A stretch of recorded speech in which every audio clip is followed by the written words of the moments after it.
Hey, good morning. Congratulations on making it to the last week of the semester.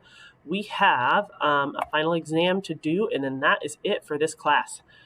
So we have four short answer questions that is going to be your final. So the instructions say in a well-developed paragraph or paragraphs, respond to the four questions.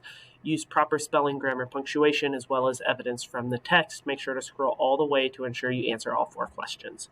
Okay, so question one is an argument. Do you believe that Wargrave's murders were justified? Why or why not use specific evidence from the text?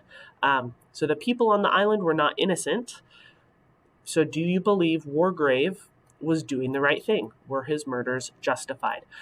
This should be at least one paragraph where you answer the question. So you have a topic sentence, you have evidence, at least two pieces of evidence, and you explain or analyze that evidence as well. So it should look like a paragraph in an essay. If you're familiar with ACEs, it should be answer the question, cite evidence, explain, and sum it up. If you're familiar with TREE, your topic and your reason, evidence, explain. Okay, so you absolutely need to have evidence from the text, and you're picking one side or the other. You're not saying, well, this is why it was justified and this is why it wasn't. Pick one side, stick to it, and have evidence for that. Okay, so it needs to at least be one paragraph, well developed. Number two, discuss the role of the poem 10 Little Soldiers or the 10 Little Indians in And Then There Were None. Why does the murderer choose to follow the poem so closely? So that's the first part of the question. Why did Wargrave follow that poem? What effect did it have on the characters? So when did they figure it out? Who did they figure it out? Who figured it out? And then how did that change the character's attitude or feelings? Okay, what did it add to the story by following that poem? Okay, so make sure you answer both parts of that question. And there absolutely should be evidence. What effect does it have on the characters? You should have evidence from the story in there. Number three is another argument. So another either ACEs or TREE or topic sentence, evidence, analysis, topic sentence, evidence, analysis. And Then There Were None is generally regarded as one of the greatest mystery novels ever written. In your opinion, should it be listed as such? So do you think it's one of the best mystery novels ever? Why or why not? What are some reasons for your opinion? Keep in mind, the more examples you give, the stronger your argument will be. Okay, so think of other mysteries. What did they have in common with other mysteries? What made it stand out? Why is it such a good mystery? Or if you didn't think it was a good mystery novel, why? So evidence from this story.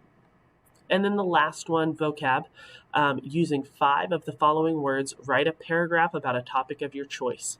Make sure you use the words in the correct context. Check off the words as you use them.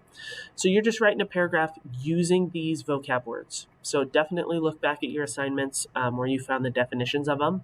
You can write a story.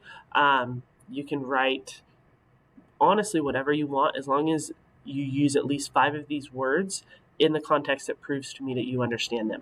And then as you use them, you can check them off here just like that.